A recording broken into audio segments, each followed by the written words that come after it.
Spoštovani, lep pozdrav in dobrodošli v finančnem podcastu. Moje ime je Adi Umerovič in za vas vsak četrtek z zanimivimi gosti se pogovarjam o financah, o investiranju, tudi o trgovanju. Današnji gost je Boštjan Bandelj, velik investitor, podjetnik. Izvedeli bomo več o njegovi zgodbi, o načinu trgovanja in tudi kako gleda na aktualne stvari v finančnem svetu. Boštjan, lep pozdrav in dobrodošel v studiu. Zdravo, Adi. Lepo te gostiti. Jaz sem v bistvu te že več mesecev poskušal prepričati, da prideš k meni, tako da v bistvu sem zelo počaščen, da imam to priložnost tebe danes imeti tukaj za gosta, ker mislim, da boš lahko iz prve roke ogromno nam povedal, tako o podjetništvu, tudi v bistvu v trgovanju, ker tudi sam osebno investiraš in si res dosegel izjemno dober rezultat. Hvala, Adi. Do zdaj sem v bistvu skušal držati bolj low profile, se izogibati medijskemu nastopanju, ampak razumem pa, da je moj podjetniški uspeh tako velik, da pač je prav, da tudi jaz povem svojo zgodbo. No, tudi s tem sem te jaz v bistvu želel privabiti v studio. Zdaj sem ti tudi sam osebno rekel, če bi bil jaz na tvojem mestu, se tudi ne bi v medijih izpostavljal, ampak hvala res, da si prišel, ker mislim, da lahko boš res iz prve roke povedal veliko o financah. Se veselim današnjega pogovora. Dajva kar začeti, Boštjan. Mogoče najprej to si v mladosti razmišljal o finančni svobodi. Si želel te tako imenovane FIRE, Financial Independence, Retire Early. No, to je... V prevodu, da prevedem, se pravi predčasna upokojitev, finančna neodvisnost. No, o tem sem začel razmišljati kasneje. Je pa dejstvo, da sem verjetno že z malo podlage prišel na ta svet. Namreč moja starša sta se spoznala na ekonomski fakulteti in jaz sem bil študentski otrok. Moja mama je zanosila v 4. letniku ekonomske fakultete, z velikim trebuhom zagovarjala diplomo. Tako da, ja, tle je ta podlaga. Sem pa skozi imel, bom rekel, to podjetniško žilico, to nagnjenost k investiranju, k trgovanju. Recimo moja prva investicija je bila pri 10 letih in sicer imeli smo vikend na Dolenjskem, moj oče je bil čebelar oziroma se ukvarja s čebelarstvom in jaz sem kupil en pan čebel, oče je potem ta med prodajal pred trgovino na Bratoževi ploščadi in jaz sem dobil potem tega mojega panja, ta prihodek. V 2 letih sem imel investicijo povrnjeno in takrat sem se v bistvu prvič naučil oziroma zvedel, kaj je to investicija, kaj so to dividende, kaj je to donos in tako naprej. Že tako pred 10 letih te to zanimalo, pa si bil ti v tistem obdobju, ko so certifikati prišli v 90-ih takrat? Ja, jaz se spomnim, že v osnovni šoli sem komaj čakal, recimo, da je mama prišla domov, pa je prinesla dela, pa potem kasneje finance in sem takoj skočil na gospodarske novice. Zanimalo me je ne samo investiranje, ampak na splošno gospodarski sistem, ekonomija in podobno. Tako da ja, ko je prišla recimo to obdobje, ko se je recimo odprla slovenska borza, pa potem, ko je prišlo obdobje privatizacije, sem je še kot najstnik takoj aktivno pristopil k trgovanju, k investiranju. Za celotno razširjeno družino sem alociral te lastninske certifikate. Začel sem trgovati po odprtju Ljubljanske borze, ko je bilo treba naročila še fizično iti v borzno-posredniško hišo, izpolniti papir in potem si šel naslednji dan zvedel, po kakšni ceni in koliko si kupil oziroma prodal delnic. Zanimivo recimo tudi, še kot srednješolec sem prvič izgubil vse prihranke v propadu Dadasovih skladov. To je bila takrat velika zgodba, zelo, bom rekel, to je bila to, ko imamo danes te viralne meme delnice, to je bilo takrat v tistem zgodnem obdobju, so bili Dadasovi skladi, ki so bili vsak dan, ne vem, koliko više. Takrat sem izgubil vse prihranke, kot se ne šel, zelo boleče, ampak bila je pa zelo dobra izkušnja. Da če je nekaj prelepo, da bi bilo res, ponavadi ni. In to mi je potem ostalo in mi pomagalo tudi pri moji nadaljnji in podjetniški in investitorski karieri. Si spremljal kakšnega finančnega guruja, si bral kakšno knjigo, si vedel za Warren Buffetta recimo takrat, ko si se tega lotil? Po pravici ne, nikoli nisem imel nekih vzornikov. Jaz mislim, da vsak mora najti neko lastno pot, pač slediti nekim svojim idejam, najti neke, bom rekel, in panoge, poklice, aktivnosti, ki so ti pisane na kožo in v katerih uživaš. In se potem v tem v tem najdeš. Nisem bil pristaš nekih teh kultov osebnosti, da bi bral knjige o kakšnem investitorju in potem skušal slediti. Njemu še enkrat mislim, da mora vsak najti svojo pot. Niso pa finance edina stvar, ne, ki te je nekako vodila v življenju. Ne. V bistvu si inženir. Ne. To je tudi ena od takih zanimivosti, ne, ki te je vodila. Ja, res je. Jaz sem v bistvu finance, ekonomija, ne, to mi je bil hobi. Ne. Zelo rad sem imel pa tudi fiziko in matematiko, v tem sem bil tudi precej dober. Po končani gimnaziji sem v bistvu kolebal, ali bi šel zdaj študirati ekonomijo, ali bi šel na neke tehnične smeri, pa mi je takrat oče, mama, oba dva ekonomista sta mi rekla, tebe je škoda za ekonomijo. Ne? In sem se vpisal na elektrotehnično fakulteto. Sem pa potem po končanem prvem letniku elektrotehnične fakultete rekel, to pa ni vse, kar si jaz želim početi v življenju. Želim si pridobiti tudi dodatne znanje, sem se potem sporedno vpisal še na ekonomsko fakulteto in potem obe fakulteti delal in končal sporedno.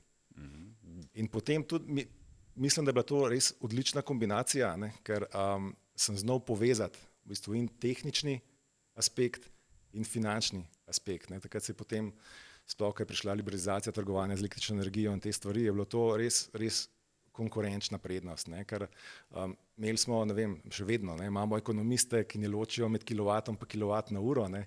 Po drugi strani imamo elektroinženirje, ki se jim zdi takoj, ko so evri, pa ekonomija, pa denarni tokovi, da to je pa nekaj, s čimer se oni ne bojo ukvarjali.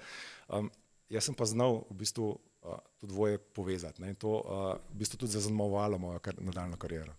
A veš, da se mi zdi, če dalje starejši sem, da več kot imaš nekih različnih stvari, ne, ki te jih zanimajo in potem se v bistvu skupaj dodajajo, ravno to je tisto, kar te dela uspešnega. Ne. Se pravi, ne samo eno področje, ampak se mi zdi, nekje sem enkrat prebral, da ljudje imamo kapaciteto 8 različnih segmentov v bistvu se izpopolniti v njih. Ne. In v bistvu ta prepletanost vsega tega te pripelje do res vrhunskega uspeha potem. Ne. Kaj misliš o tem? Ja, bolj bi pa postavil še nekaj, kar si mimogrede omenil.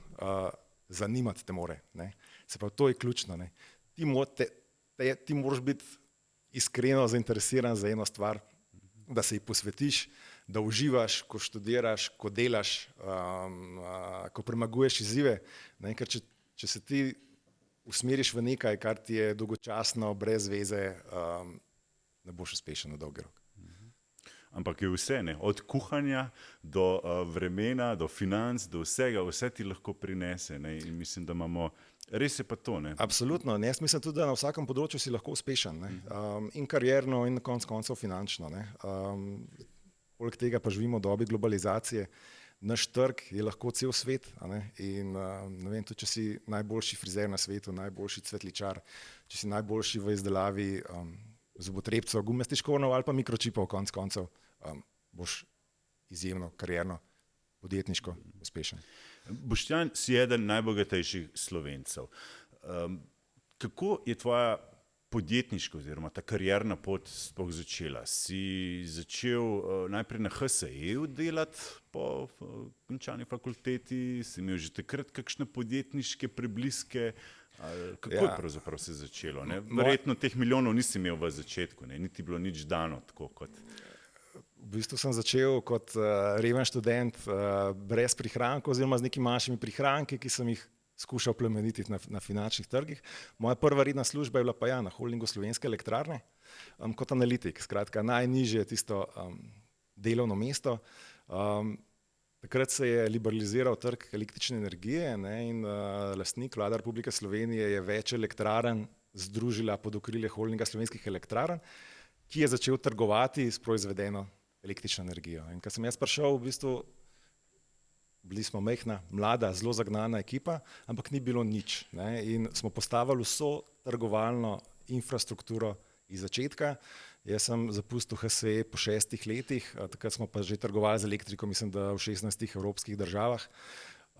Bili pri tem zelo uspešni, podjetje je kljub nižjim cenam električne energije, kot so zdaj, poslovalo pozitivno dobro. In moram reči, da imam tudi zelo lepe spomine. Takrat bili smo mlada ekipa, zagnana, res smo delali tudi z vrhano mero idealizma in hodili delati, kot da bi bila že takrat naša firma. Podjetje mi je veliko dalo, jaz sem pa tudi veliko dal podjetju. No, po 6 letih sem kar dober, že takrat v bistvu imel kar lepo kariero, bil sem vodja službe tržnih analiz. Ko sem dal odpoved, mi je takratni direktor, dr. Jože Zagožen, pokojni, rekel: Boštjan, kakšno plačo pa kakšno pozicijo si želiš, da ostaneš, ampak jaz sem rekel, želim si na svoje.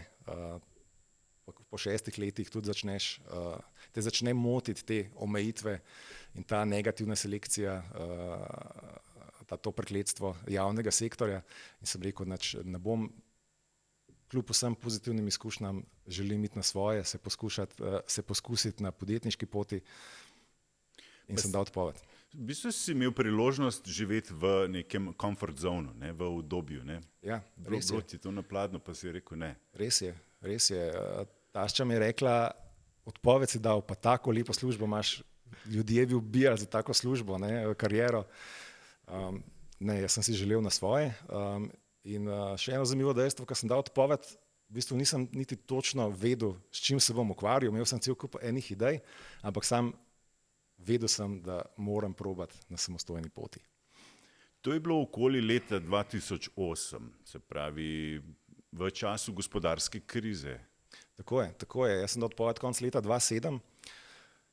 Potem med odpovednim rokom sem se še hudo poškodoval, imel težko operacijo hrbtenice, tako da podjetje Belektron je v začetku 2008 z mojim pooblastilom sta odprla moja partnerka pa tašča, sta šli na iPes, ker sem bil jaz takrat nepokreten.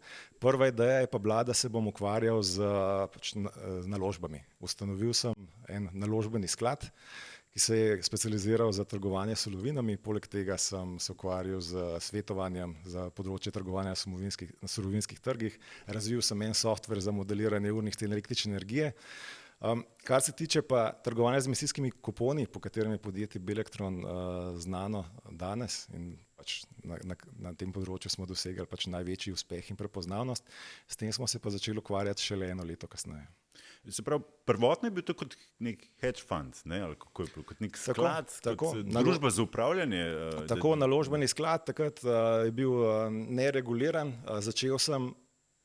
odprl sem ga oziroma z trgovanjem tem skladu sem začel 15 dni, preden je propadel Lehman Brothers, takoj v 2 tednih pridelal nekih 12% minusa, kar je bilo zelo boleče, no, potem je šlo pa 3 leta zelo lepo navzgor, po 3 letih je imel sklad po vseh stroških 100% donosa, ampak v tem času je pa že sem ugotovil, da ima trgovanje z emisijskimi kuponi tako prihodnost in da je to taka priložnost, da sem vse ostale stvari opustil in tudi zaprl ta sklad in se posvetil, in Belektron se posvetil izključno trgovanju z emisijskimi kuponi. Se pravi, trgovanje z emisijskimi kuponi predtem tebi ni bilo znano, ne? Tudi kot naložbeno se prej s tem nisi ukvarjal, tudi na HSE-ju, ne? Ja, v bistvu trgovalna shema se je pričela s testnim obdobjem, ki se je začelo leta 2005, tako da s tem sem se v bistvu seznanil na podjetju HSE, ampak to je bilo neka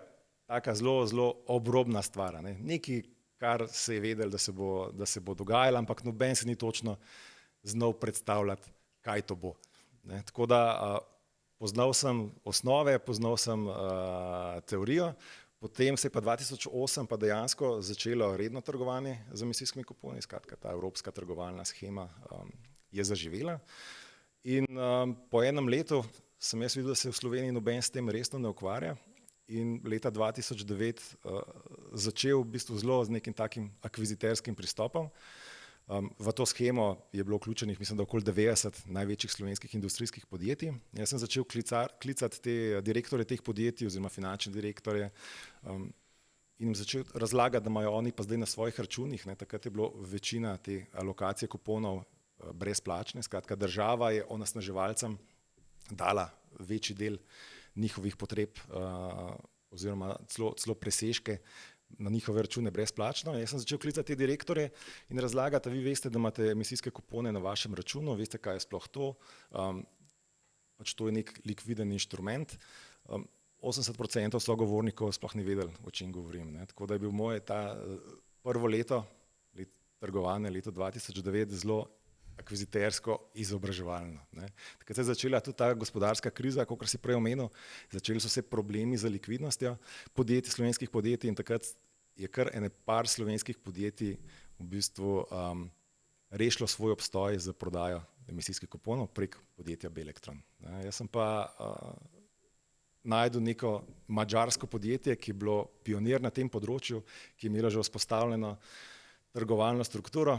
Od slovenskega podjetja sem kupil emisijske kupone temu madžarskemu podjetju, prodal naprej in pač preživel, zaslužil z neko minimalno maržo.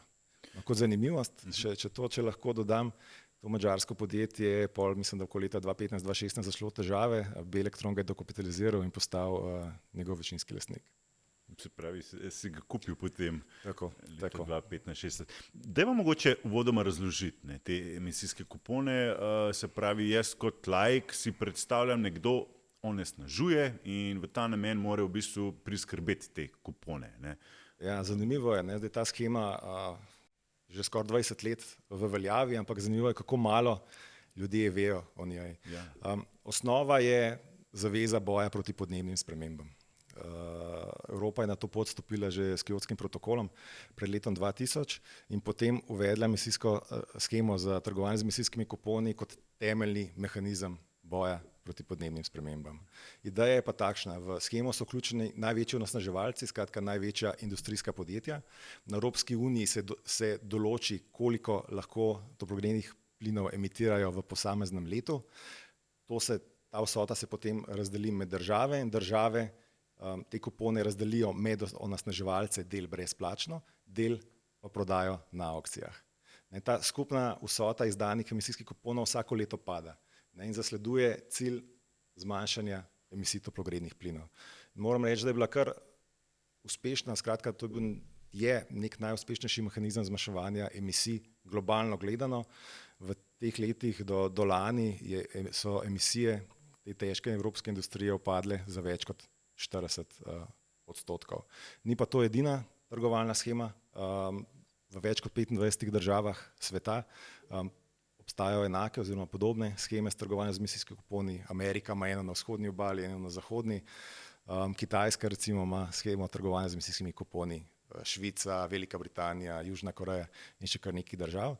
In še ena zanimivost, veliko ljudi tega ne ve, tudi jaz sem bil presenečen, ko sem prebral. Globalni trg emisijskih kuponov je na leto velik približno 800 milijard evrov.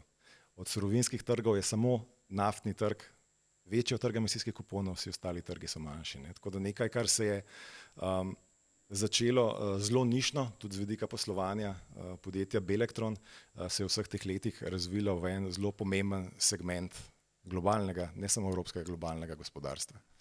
Se pravi, vsa ta industrija prispeva za ta denar, da se potem to financira, ali kdo pravzaprav, države kot Evropska unija oziroma te, ki si jih naštel, vsaka nameni del proračuna za to, ali kako je pravzaprav? Se pravi, vsaka država določi, koliko je dovoljenih emisij v posameznem letu, ta krivulja skozi leta padajoča, del teh emisij brezplačno dodeli onesnaževalcem, del teh emisij pa preko aukcij. Evropska unija za vse države skupaj vsakodnevno izvaja aukcije teh emisijskih kuponov na borzi. Te prihodki se pa stekajo v državni proračun. V Sloveniji je to podnebni sklad. In potem namen te sheme pa seveda racionalno obnašanje podjetij onesnaževalcev in zmanjšanje emisij. Se pravi, podjetje, če investira v bolj zeleno tehnologijo, bo zmanjšalo svoje emisije in bo lahko višek svojih emisijskih kuponov prodalo in zaslužilo, oziroma zmanjšalo strošek za nakup manjkajočih emisijskih kuponov. Belektron tukaj nastopa izključno kot trgovec. Mi kupimo od tistih, ki imajo emisijskih kuponov, v našem primeru preveč, prodamo tistim, ki jih imajo premalo in živimo od trgovske marže, ravno tako kot trgovsko podjetje, vsako drugo trgovsko podjetje, ki deluje v drugem segmentu oziroma prodaja nek drug asortiman. In ta, bom rekel, ta del ekonomije je popolnoma odprt. Se pravi, vsako podjetje lahko trguje z emisijskimi kuponi, tudi posamezniki, fizične osebe lahko trgujejo s emisijskimi kuponi, sicer preko terminskih pogodb, ki kotirajo na evropskih borzah, preko nekih internetnih borznih posrednikov, kot je recimo Interactive Brokers. Ne, edino za fizično trgovanje, skratka za trgovanje z emisijskimi kuponi za spot, fizično dobavo, je pod leta 2016 ali 2017 potrebno biti registriran kot finančna inštitucija oziroma borzno-posredniška hiša. Ne. Tako da tudi Belektron se je mogel preregistrirati v borzno-posredniško hišo. Takrat je bila to verjetno vroča žemljica. Ne? Kaj pa danes se še vedno veliko trguje s tem, je veliko interesa, so tudi posamezniki, ker med tako traderji nasploh te futuresi se redko izpostavljajo, ne, kot za trgovanje, ali pa saj jaz nisem zasledil toliko. Ko smo s podjetjem Belektron začeli, je bilo ogromno podobnih podjetij z isto poslovno idejo v Evropi, tudi kar nekaj slovenskih podjetij, borzno-posredniških hiš, bank se je skozi leta ukvarjala s trgovanjem z emisijskimi kuponi, ampak do danes jih ni ostalo kaj dosti. Trg je izredno konkurenčen, na njem tekmujemo z največjimi globalnimi finančnimi inštitucijami, investicijskimi bankami iz Londona, Frankfurta, z največjimi globalnimi energetskimi podjetji, naftnimi podjetji. Tako da marže so pa izjemno majhne. No. Tako da vseh teh 100 podjetij, ki sem jih spoznal skozi vsa ta leta, jih je danes aktivnih zelo malo in ponosen sem na to, da je Belektron danes največje, najbolj uspešno, globalno gledano, neodvisno podjetje, ki se ukvarja z trgovanjem z emisijskimi kuponi. Skratka, da nismo del neke večje finančne ali pa energetske grupacije, ampak se ukvarjamo izključno s trgovanjem z emisijskimi kuponi. In to nam je skozi vsa ta leta uspelo predvsem na podlagi znanja, specializacije in res inovacij. Marsikdo si predstavlja, da se to čisto enostavno, kupaš pa prodaš, ampak temu ni bilo tako. Mi smo mogli stalno napredovati, iskati neke nove priložnosti, tržne niše, trgovalne pristope, da smo bili pri tem uspešni. Omenil sem prej, da začel sem kot sam, in to dejansko iz spalnice z enometrsko IKEA mizico in telefonom. To je potem raslo in začel sem s tem telefonskim pristopom. Prvi recimo tak velik preskok je bil, da sem povezal trgovanje z fizičnimi emisijskimi kuponi in s terminskimi pogodbami, da sem znal združiti, narediti nek sistem, ki je nas zavaroval pred tveganji in smo se vzpostavili kot neke vrste veletrgovec za podobna manjša podjetja po celi Evropi. Potem naslednji preskok je bil, da smo se vzpostavili kot glavni veletrgovec z krediti. To so bili neka druga vrsta emisijskih kuponov, ki so prihajali iz manj razvitih držav. Potem smo postali market maker, se pravi vzdrževalec likvidnosti na največjih evropskih borzah. Postali smo market maker na medbrokerskem trgu. Začeli se ukvarjati z algoritemskim trgovanjem. Sodelovali smo pri projektih Svetovne banke, kjer so se na projektih zmanjšale emisije v manj različnih državah, naše obveznosti potem pokrivali z emisijskimi kuponi. Tako da bilo je ogromen enih inovacij, ogromen enih stopničk, ki smo jih mogli premagati, ovir, ki smo jih mogli premagati, da smo tukaj, kjer smo danes. Prehiteti tako velike in vplivne igralce na tem trgu je res fascinantno. Mislim, meni je bilo to vedno izziv. Že ko sem bil otrok, jaz sem rad gledal westerne, in vedno sem navijal za Indijance, čeprav sem vedel, da nimajo šans, da bojo izgubili. Jaz sem rekel, jaz bom en tak Indijanc v svetovnem finančnem svetu in kot en Slovenc no name iz spalnice je moj cilj, da bom prišel do samega vrha te strukture. In sam ta razvoj je res zanimiv, ker najprej te ignorirajo, potem tej konkurenti, potem se ti smejijo, potem začnejo poslovati s tabo, potem ti začnejo konkurirati, na koncu oziroma zmagaš, potem te začnejo pa kopirati. Tako da pravijo, kopiranje je neka najvišja forma pohvale in jaz sem bil zelo ponosen, ko sem pred leti v Londonu slišal eno podjetje, ki je reklo, ja, mi želimo v bistvu ponoviti uspeh in poslovni model podjetja Belektron. Je pa še enkrat ogromno enih ovir, ogromno enega znanja, pa tudi ogromno ene poštenosti in osebne integritete je bilo potrebno, da smo prišli do tja,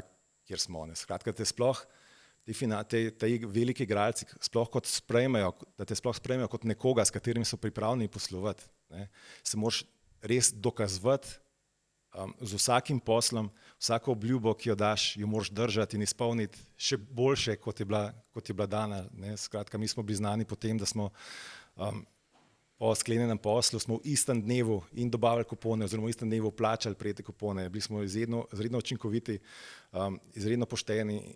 Ta dober glas se je širil, naša baza poslovnih partnerjev se je širila in korak po korak, en po en so nas začeli sprejemati tudi veliki globalni igralci in trajali leta, da smo se vzpostavili na tem, bom rekel, nekem enakopravnem nivoju z največjimi. Nedavno sem v reviji Podjetna Slovenija prebral, da je v bistvu prihodku ste imeli 3,16 milijard, ne, v lanskem letu, 11 zaposlenih imate pa samo v Belektronu. Ne. Ja, v letu 2023 smo imeli še več, 3,6 milijarde evrov prihodkov, ampak to ni celotna zgodba, zato ker to je samo ta fizičen spot del trgovanja, večino našega prometa ustvarjamo pa z izvedbenimi finančnimi inštrumenti, to so terminske pogodbe in opcije.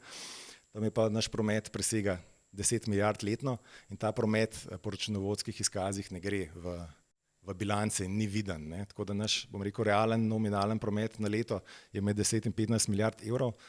Prej smo slišali, da je globalen trg velik, približno 800 milijard na letno, tako da imamo nekje od 1 do 2% globalnega trga. Ne. Poudarjam pa še enkrat, mi smo globalno podjetje. V Sloveniji smo lani ustvarjali 0,2%, spravi 2 promila prometa, če upoštevamo pa še prej omenjene izvedbene finančne inštrumente, pa manj kot pol promila. Ne. Se pravi, delež našega prometa na tujih trgih je 99,95%. Ne. Mi smo globalno podjetje, delamo pa iz Slovenije, slovenskim znanjem, slovenskim kapitalom in plačujemo davke slovenski državi. In jaz sem v bistvu ponosen na to, da sem v svoji podjetniški karieri preko svojih podjetij plačal v Sloveniji že skoraj 50 milijonov evrov davka na dobiček.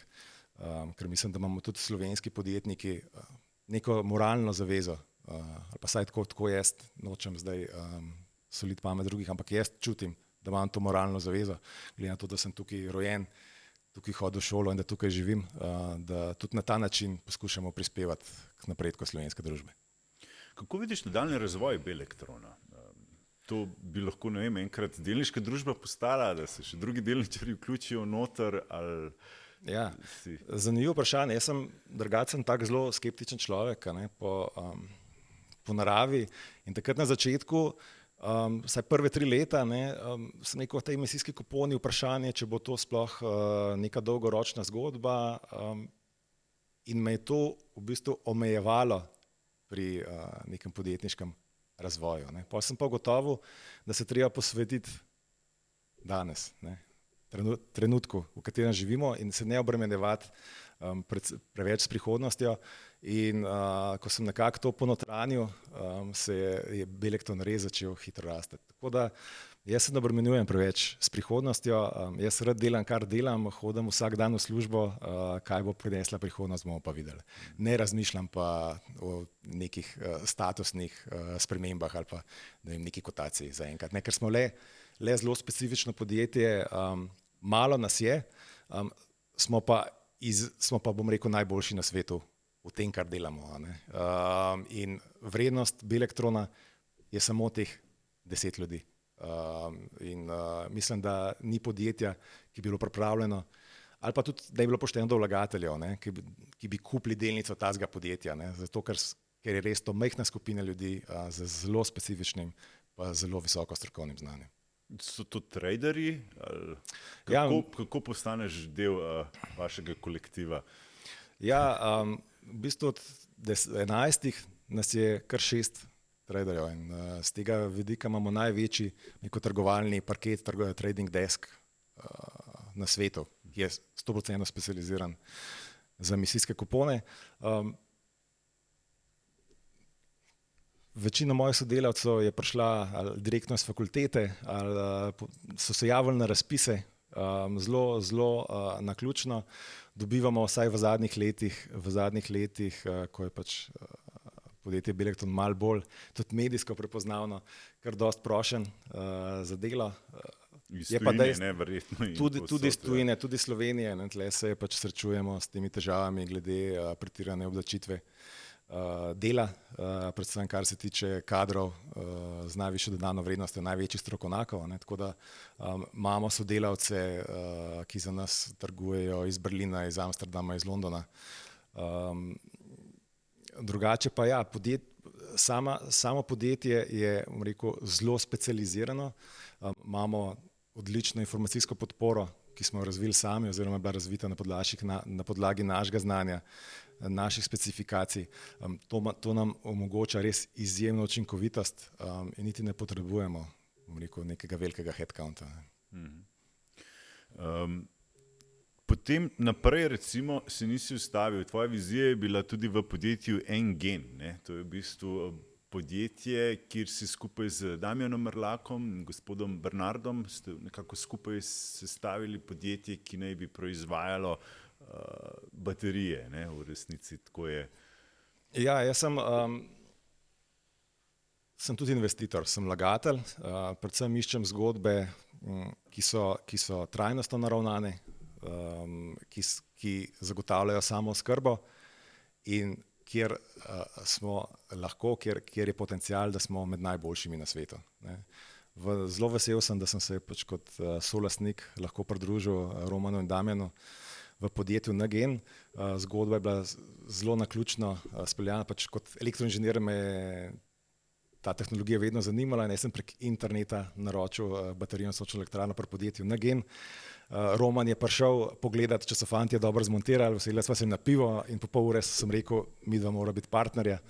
Po pol leta sem lastniško vstopil in sem res ponosen, da sem del te zgodbe. Slovenija še ne ve veliko o podjetju Engen. Ukvarjamo se z upravljanjem fleksibilnosti v elektroenergetskih omrežjih. Ta zeleni prehod, ki se nam dogaja, bo prinesel ogromno sprememb, predvsem z vidika upravljanja energetskih omrežij. Sončne elektrarne na nek način so lahko zelo nevarne, ker s svojo neprevidljivostjo proizvodnje zmanjšujejo stabilnost obratovanja. Engen se pa ukvarja z zagotavljanjem fleksibilnosti.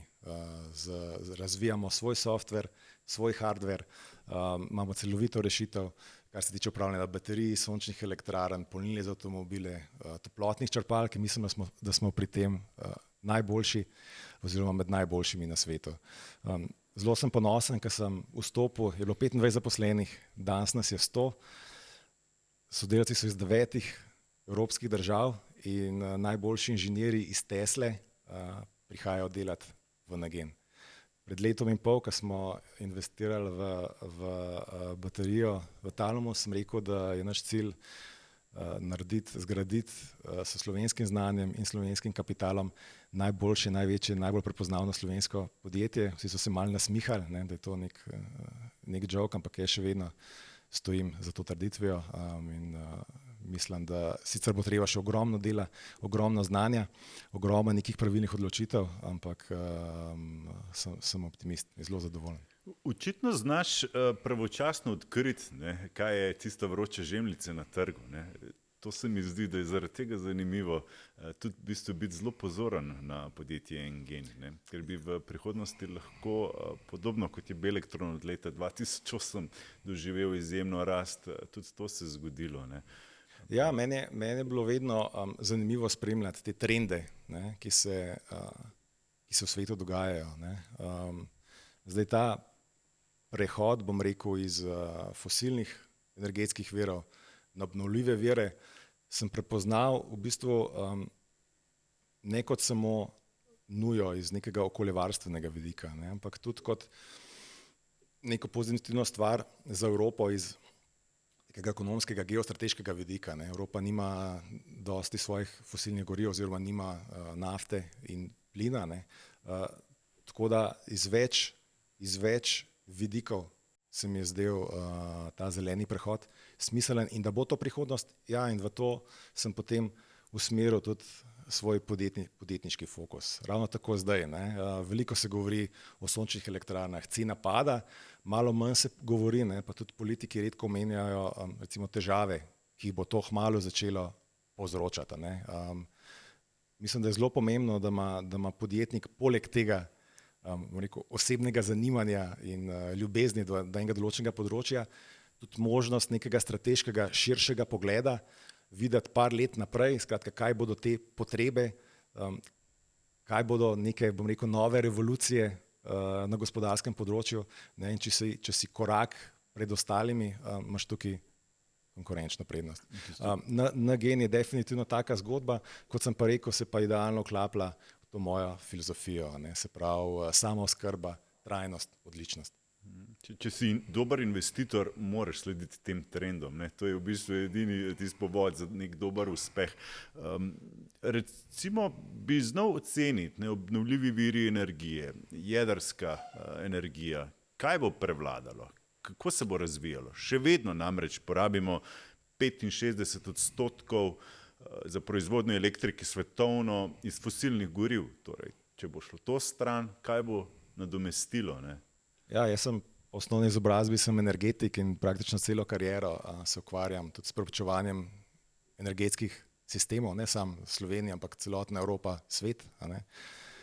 Moje mnenje je, da je tudi v energetiki, tako kot pri recimo hrani, ne, potrebno upoštevati dve načeli. Ne. Eno je raznolikost, drugo je zmernost. Ne.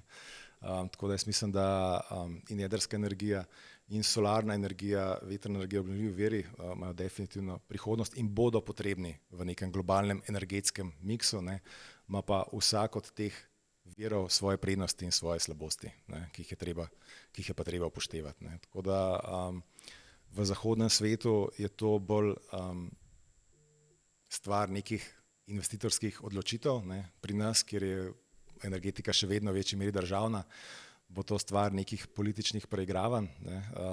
Je pa na koncu to tehnični in ekonomski problem. Ne. Oba dva ta vidika bo potrebno upoštevati, da se bo prišlo do neke optimalne rešitve. Ne, pa dejstvo, da je ta nek low hanging fruits, ne, se pravi te enostavno dosegljivi cilji zelenega prehoda, saj v Evropi so bili doseženi, zdaj prihaja tisti težji del, politika ni bila iskrena do ljudi ali pa noče povedati, ne, da zdaj prihaja mogoče dražji, težji, tudi tehnično bolj zahteven del tega zelenega prehoda in tukaj bo ogromno izzivov. Definitivno pa ne sme to postati stvar nekih političnih preigravanj. Ne. Recimo, če vzamemo kot drug primer Kitajsko, ne, ki po mojem mnenju zdaj velja za neko najbolj pragmatično globalno silo. Ne. Kitajska je v lanskem letu investirala več sončnih elektrarn kot cel ostali svet skupaj, proizvedla in prodala več električnih avtomobilov kot cel preostali del skupaj. Tako da obenem pa gradi tudi jedrske elektrarne, nažalost pa tudi še elektrarne na premog. Ne. Tako da ta razvoj bo še nekaj časa šel v paralelno po teh različnih tehnologijah. Spremljaš tudi aktualne finančne dogodke oziroma geopolitične napetosti, ki se v svetu dogajajo. Te je strah mogoče neke večje svetovne vojne? Ali pa... Ja, ne bi rekel, da me je strah, ne. Se pa mislim, da se je potrebno zavedati, da se svet, kot smo ga poznali, da se spreminja. Ne. Ta neka doba zahodne prevlade, govorimo o ZDA, Evropski uniji, Japonski, mislim, da se končuje. Pač zgubljamo nek primat in na moralnem področju in na gospodarskem področju. Na političnem področju se oblikujejo, zdaj bom rekel, alternativni bloki, Kitajska, Rusija, manj razvite države. Zato smo si seveda v največji meri krivi sami, se pa potrebno zavedati implikacij, ne, kaj to vse pomeni. Ne. Skratka, mislim, da je nažalost, da je Evropa v nekem takem trendu zatona. Vzpostavil se bo pa nek multipolarni svet, v katerem bodo glavno vlogo igrali interesi. Evropa je bila do zdaj razvita, standard je bil dober in poudarjali smo vrednote. Ostali svet, vrednote so pa lahko v posameznih primerih precej drage. Ostali svet deluje na interesih, tudi Amerika sicer poudarja vrednote, ampak ko pa nekaj naredi pa na podlagi svojih interesov. Tako da vsega tega se je treba zavedati, kam bo to pripeljalo. Zahodni svet ima še vedno, bom rekel, neko prevlado na monetarnem področju, vedno manj na gospodarskem področju, ima pa tudi še na vojaškem področju. In največja nevarnost je, ko se bodo tudi te pozicije začele krhati, kakšna bo reakcija. In to ne bom rekel, da me je strah, ampak definitivno se je potrebno zavedati, da te spremembe lahko pripeljejo do konflikta in zelo pomembno bo, da bo Evropa sposobna in Slovenija seveda kot del Evrope sposobna prepoznati te trende, sposobna identificirati svoje interese in potem tudi temu primerno nastopati. Zdaj smo ravno v tem tednu, ko bo tudi ZDA objavila podatke o inflaciji, vidimo spet te strahove, da naj bi se inflacija spet začela višati. Pravzaprav vidimo, da tudi to nižanje ključne obrestne mere strani Feda se oddaljuje, če je bilo ta 12. junij še nekako 70% verjetnosti, da bo do tega res prišlo po zadnjem zasedanju, je zdaj ta odstotek padel na pod 50%. Vidimo temu primerno, da so pa tudi ta visoka rast osrednjega delniškega trga, S&P 500 recimo je začel padati, vsi indeksi ameriški so tudi začeli rahlo padati oziroma spreminjati trend. Kako si ti naravnan? Si bolj medvedje, bikovsko naravnan, ko gledaš? Ja, najprej nek širši kontekst. Imeli smo ta privilegij spet v zahodnem svetu, da od finančne krize leta 2008 smo živeli v nekem romantičnem obdobju, kjer se vse probleme reševali z tiskanjem denarja in zadolževanjem, skratka z ekspanzivno in fiskalno in monetarno politiko. In je kar šlo je, noben ni verjel, da bo šlo toliko časa, šlo je pa predvsem na račun norega razvoja Kitajske, ki je bila sposobna neke izdelke za široko uporabo delati po nizkih in vedno nižjih cenah, kar je nevtraliziralo te inflacijske učinke tiskanja denarja, po drugi strani je prišlo kar do precejšnje rasti produktivnosti, predvsem pri pridobivanju surovin, spet en deflacijski protiučinek, ampak mislim, da je ta romantična doba, ta Goldilocks, kot pravijo Američani, da se počasi končuje. Ta inflacijski skok, ki smo mu bili priča v zadnjih nekaj letih, vsaj v Evropi je bil recimo posledica vojne in prekinitve dobave plina v Evropo, ZDA pa ne. Skratka, ta duhec počasi uhaja iz stekleničke.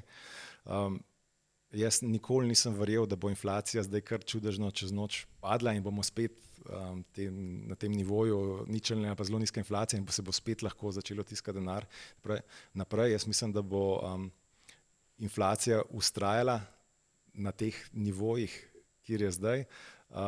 Vemo, da sicer je monetarna politika bom rekel, malo zategnila, ampak še vedno kvečjemu nevtralna, medtem ko fiskalna politika, predvsem ZDA, še vedno izrazito ekspanzivna, tako da inflacijski pritiski bodo tukaj ostali. Tega se mora vsak investitor in podjetnik zavedati. Kaj bi se še vlagatelj mogel zavedati? Recimo v lanskem letu je bila umetna inteligenca tudi ta, ki je poganjala te delniške trge. Letos vidimo, da v bistvu trge, nek paradni konj je zlato, srebro, niti ni več toliko v ospredju teh Magnificent Seven, oziroma iz teh Magnificent Seven govorimo samo še o veličastnih 4 podjetja. Ja, jaz bi rekel, pomembno se zavedati te širše slike, se pravi, kaj se dogaja globalno in na političnem, in na gospodarskem, in na monetarnem nivoju. Potem pa saj jaz kot vlagatelj se potem zelo, zelo fokusiram na zelo usmerjene, bom rekel, neke nišne produkte, ki jih res naštudiram do potankosti. Tako da jaz nikoli nisem vlagal v smislu, da bi sledil nekim trendom, nekim nahajpanim zadevam, ampak sem se res posvetil tistemu, v kar sem mislil vlagati. Tako da, če greva zdaj po posameznih panogah, ti bom za veliko njih rekel, da res ne vem, nimam pojma, ampak nekako ta način vlaganja in tudi pogleda na globalno gospodarstvo sem je obrestoval skozi leta. Kako se ti lotiš trgovanja, vlaganja? Predvidevam, da se je tudi evolucijsko zelo spreminjalo od začetka, ampak tvoj osebni pristop, recimo. Ja, absolutno. Mislim, glavni nek moto, ki sem se ga posluževal in pri investiranju, pa tudi v bistvu pri podjetniškem razvoju, je, da sem hotel stvari, ki se je lotim, res dobro spoznati.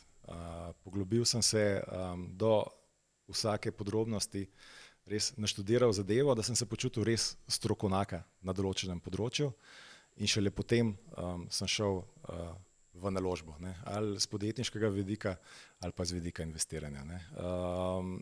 To se mi zdi ključno, ker danes vsak investitor na nek način tekmuje s celim svetom in obstajajo specializirane spet banke, hedge skladi, investitorji, ki so izjemno dobro podkovani tako tehnološko kot informacijsko, kot z vidika števila strokovnjakov zaposlenih tam. Tako da, ja, če se res zadeve ne lotimo poglobljeno, jaz mislim, da je boljše iti v neke pasivne naložbe ali pa pustiti upravljanje nekim strokovnjakom. Saj to je moja izkušnja. Skratka, vedno, ko sem šel v nekaj, ko bom rekel, na horuk, se ponovadi končalo z izgubo. Si pa konstantno nekako profitiraš, si konstanten pri... Kje pa? Daleč od tega. Daleč od tega. Zdaj že z vidika osebnega upravljanja, nekega osebnega portfelja, kar nekajkrat, sploh v začetku moje upravljalske poti, omenil sem Dadas, to je bila 100% izguba, kar nekajkrat sem imel še, bom rekel, 50% izgubo. In konec koncev tudi pri podjetju Belektrona. Smo izpostavljeni vsakodnevno tveganjem, in tudi tam se zgodi, da kakšen posel ne uspe, tako kot je bil zamišljen. Tako da izgube so, bom rekel, normalen del in podjetniške in vlagateljske poti. Kaj bi predlagal, ne vem, mogoče novim generacijam, ki se spogledujejo s finančnimi trgi, ki bi želeli vstopati razno tega, da dobivajo čim več znanja, čim več to. Recimo danes so mogoče obilo nekih platform omogoča tudi res kopiranje portfeljev ali pa, ampak to je zmeraj najslabši način, da ti nekoga kopiraš. Tudi mi vedno v oddaji izpostavljamo, treba je človeka res naučiti loviti ribe, da razume, da postane to konstantno neko, pa tudi če je malo, ker tudi tisti, ki na Bitcoinu dobil 1000x, bo mislil, da je zdaj frajer, da on zdaj dober vlagatelj, in bo prej slej to zgubil, ker nima sistema. Potrebno je nek svoj sistem znotraj tega znajdati kot podjetje, da potem konstantno ustvarjaš denar. Ja, kot prvo, jaz bom rekel, ne dajem nasvetov, tudi ne smem dajati nasvetov, sem konec koncev član uprave borzno-posredniške družbe, tako da tle moram dati disclaimer, da nič od tega ni finančni nasvet. Nič ni finančni oziroma investitorski nasvet.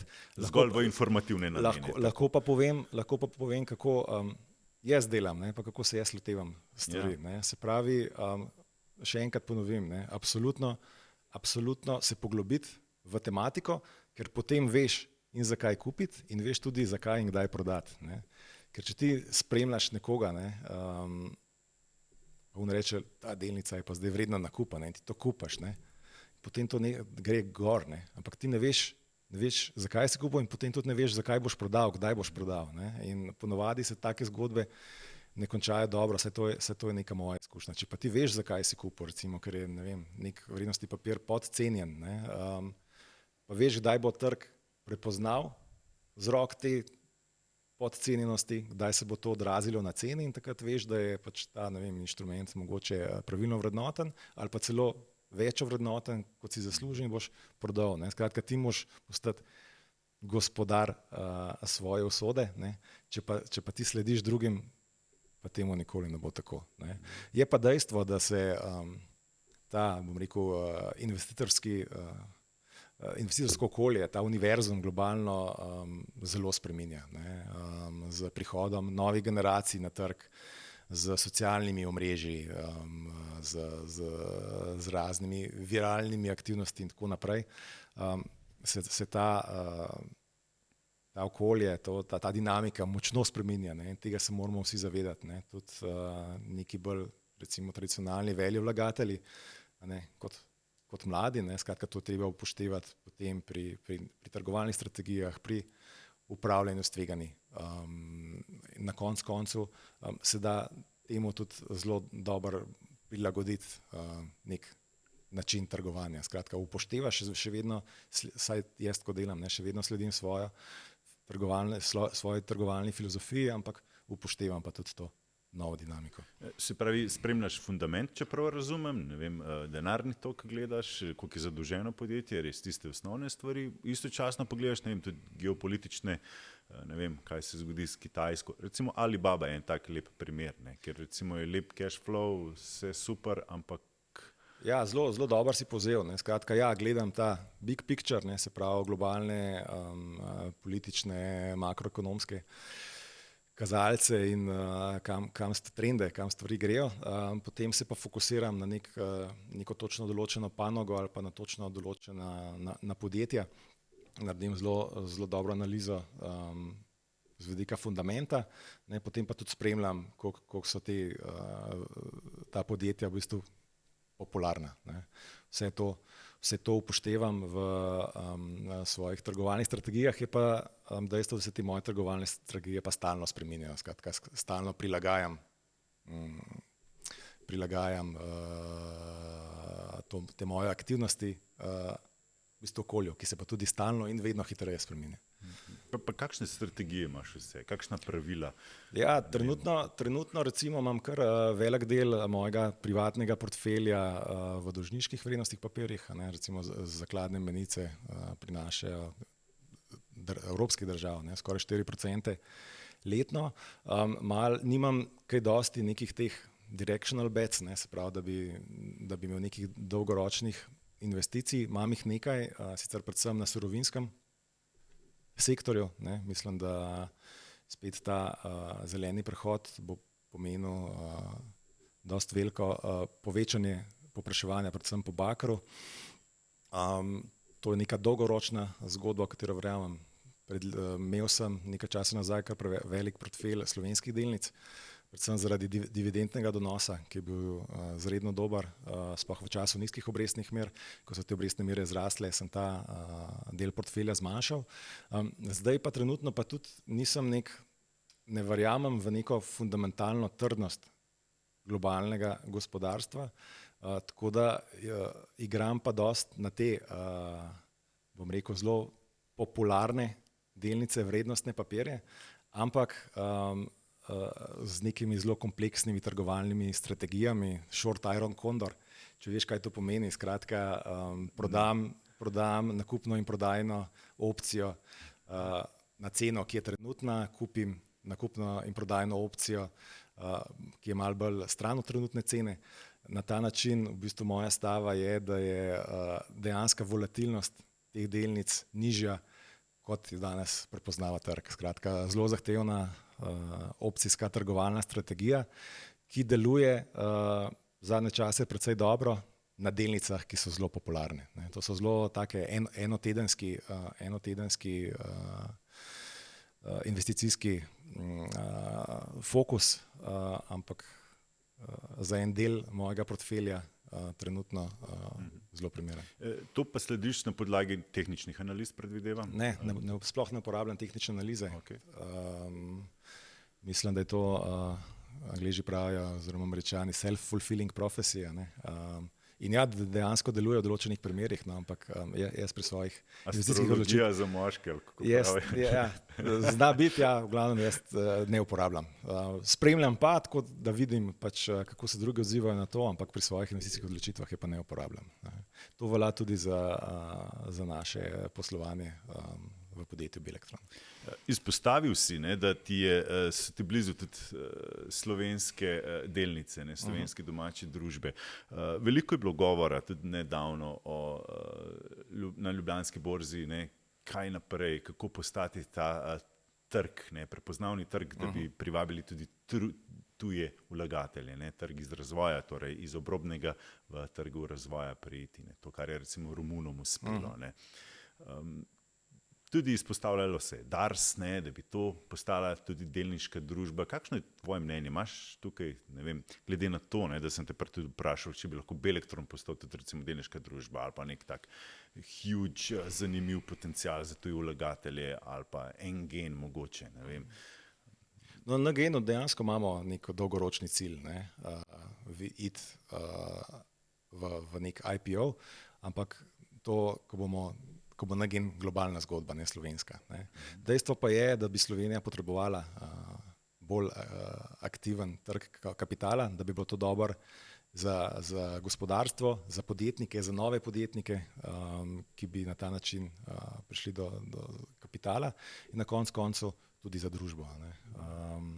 Nažalost smo, kjer smo, veseli me pač, da se neke stvari le dogajajo, ne, recimo ljudske obveznice in podobno, da prihajajo na trg tuji vlagatelji, ne, želimo si tujih tudi internetnih posrednikov, kar bo povečalo zanimivost tega trga.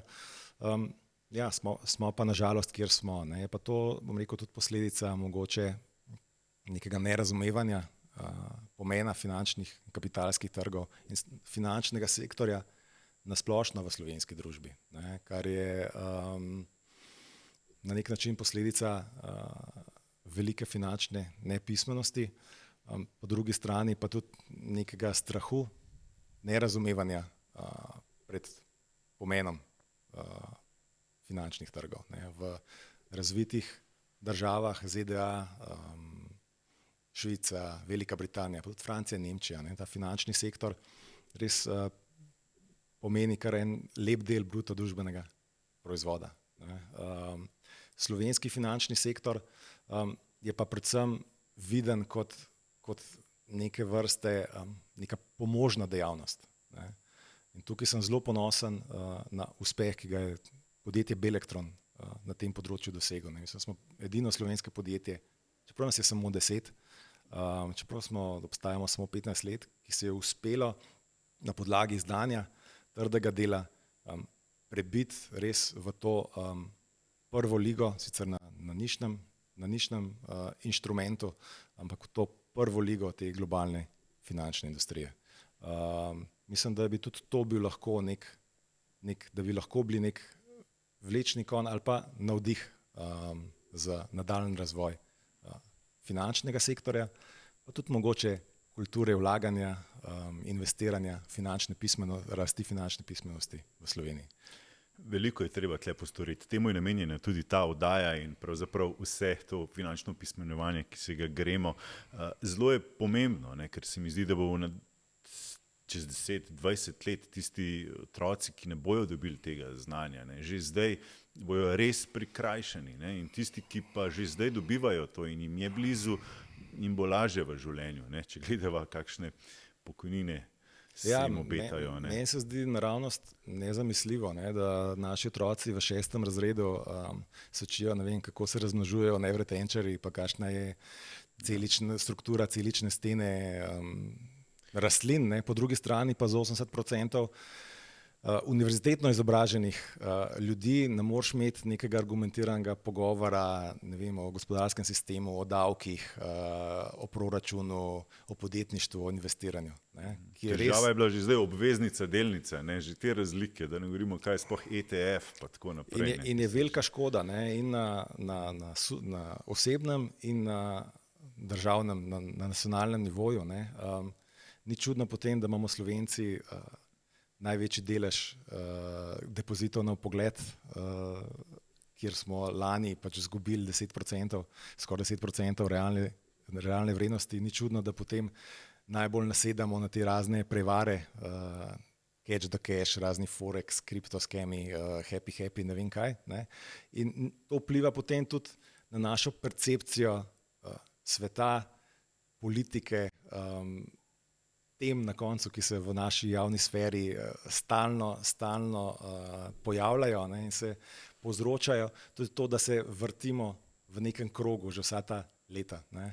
Jaz mislim, da bi večja finančna pismenost mnogim odprla oči in da bi to pomenilo neko, se pravi, čisto osebnem nivoju, boljše upravljanje in ustvarjanje lastnega premoženja, tudi na državnem nivoju pa odpravljali neke blokade, da bi se neke teme začele reševati malo bolj pragmatično, kot se rešujejo zdaj. Ker mislim, da starejša generacija ne bo rekla, pa se spomnim od tistega balončka slovenskega, balkanske delnice, ne, res je bil en cel indijansko obdobje tega, ampak na drugi strani vidimo mlade, ki pa so s nekim kriptosredstvi začeli vstopati in se zanimajo za to. Ne. Skratka, res imamo indijansko področje na nek način, tle se mi zdi, da bi ga bilo treba res uravnotežiti. Mislim, en velik del težav, bom rekel, slovenske tradicije ali pa slovenskega razvoja je definitivno tudi nedelovanje pravne države, tudi na gospodarskem področju. Ne. Če ne znaš prepoznati, izločiti, kaznovati, bom rekel, gospodarskih kriminalcev, nekih nelegalnih odklonov, potem to vrže slabo luč, bom rekel, na cel sektor, na cel pristop. Kot vse finance bed. Tako, točno to. To je narobe, to je res narobe. Absolutno.